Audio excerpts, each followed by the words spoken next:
Over action చేస్తే నిన్ను అనాల్సి వస్తుంది.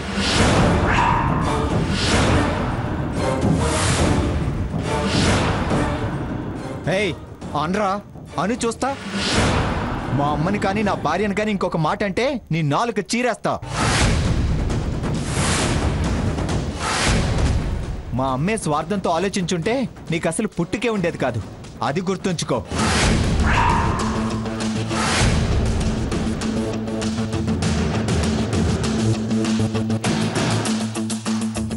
ఇప్పుడు తను తన కోసం కాదు, నా కోసం వచ్చింది. మనుషుల విలువ తెలియని మూర్ఖుడురా నువ్వు. ఆ తరం మనుషుల గురించి వాళ్ళ విలువల గురించి నీకేం తెలుసు?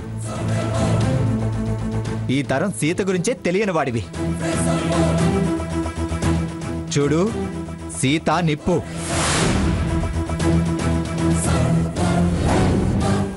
ఇలాంటి నీచపు ఆలోచనలో ఉన్నవాడికి జత చేయకూడదనే ఆ భగవంతుడు నీకు దక్కకుండా చేశాడు.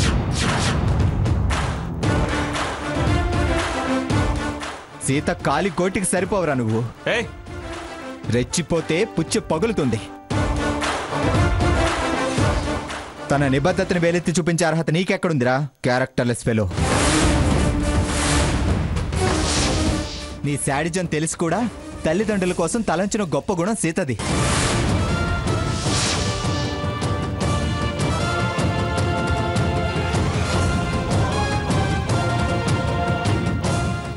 ఆయన పీటల మీదకి వచ్చాక కూడా అనుమానించిన ఈడియట్విరా నువ్వు.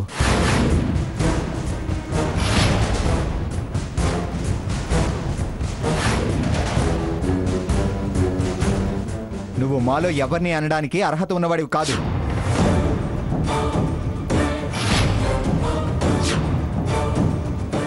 అది గుర్తుంచుకో. ఏంట్రా అర్హత తొక్క అంటూ లెక్చర్లు ఇస్తున్నావు? ముందు పోరా అవతలికి. సాకేత్ ఆగరా. బాబు రఘురాం ఆగయ్యా. అత్తయ్య గారు చూస్తున్నారుగా, మీరు సరే అనకపోతే ప్రతి క్షణం ఈ యుద్ధాలే మనం చూడాల్సి వస్తుంది.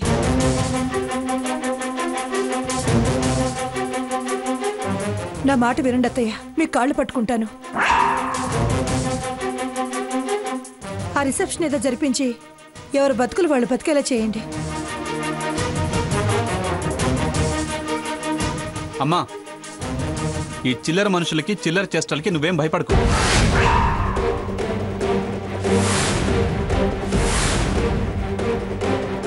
పోలీస్ కంప్లైంట్ ఇస్తే లాక్కెళ్ళి లాకప్లో పడేస్తారు. ఇవరా ఇవ్వు, వాళ్ళతో పాటు మనల్ని కూడా తీసుకెళ్తారు. తీగలాగి డొంకంతా కదిలిస్తారు.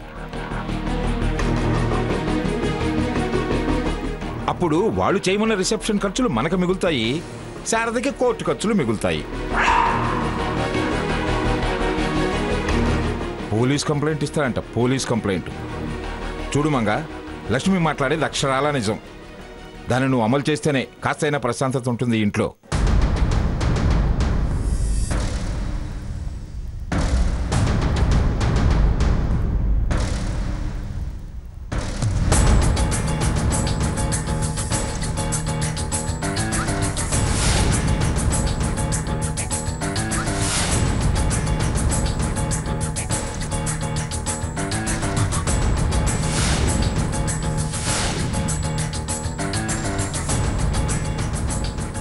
సరే,